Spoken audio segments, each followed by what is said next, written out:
Hello, today is January 18th, and it is the third day of the Borrowed Shoes Diversity Challenge.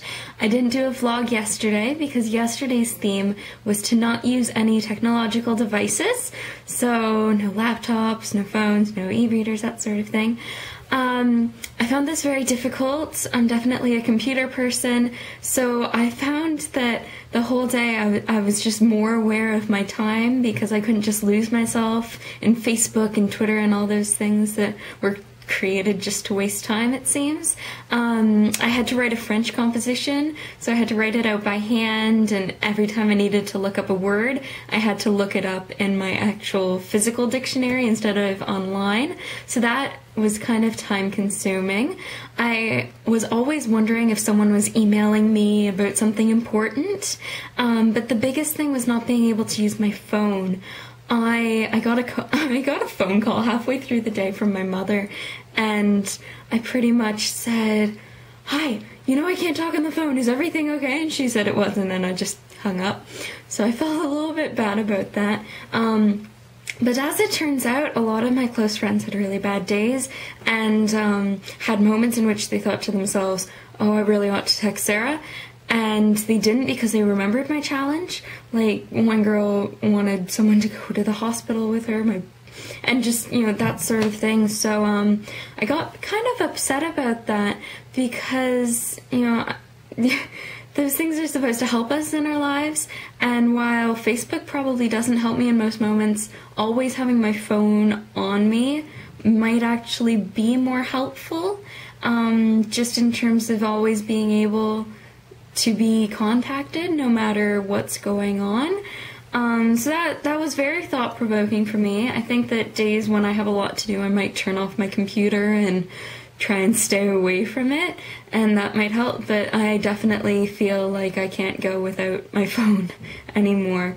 And I'm not a crazy phone person. Like, I don't text that much, so I guess it just speaks to the day that I had yesterday.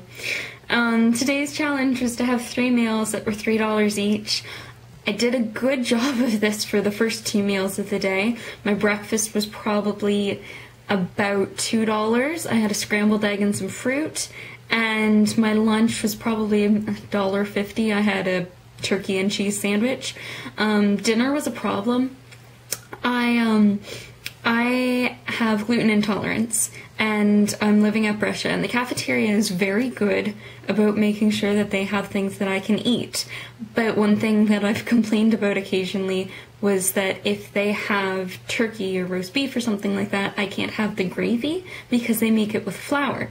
So I got downstairs for dinner tonight, and all of the ladies in the cafeteria went, Sarah, you're here!" And I was like, "Oh, this is a nice welcome. What's up?" And they're like, "We made you gravy!" So they'd made me gravy with cornstarch. So I'd been planning to just have like mashed potatoes and carrots for dinner, maybe a little bit of cheese, and that way I'd get my $3. But they were standing there with a plate of roast beef and mashed potatoes and gravy, and I couldn't turn it away even though it was like $8. So I felt very bad about that, but I'm only human, so it was really good too. So yeah, that was quite thought-provoking too, just in terms of like the expenses for food, because sometimes we don't think about it too much.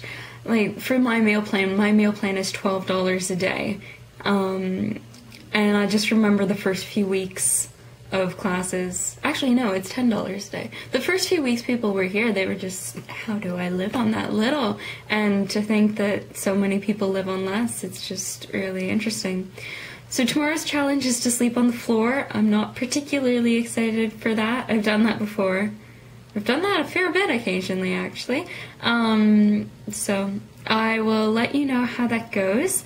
Probably Friday, I guess, because there won't be too much to say tomorrow. I'm still wearing my clothes, my nice black hoodie, pink t-shirt, and my blue jeans. I think I'm starting to smell, but maybe I'm just self-conscious. So that's thought-provoking too. So I hope if you're doing the challenge, you're having a good time. If not, maybe things will start getting easier. And if you're just enjoying watching these videos, let me know what you think. Maybe I've raised up some issues for you to think about. So I hope you have a good day, and I'll talk to you on Friday. Bye!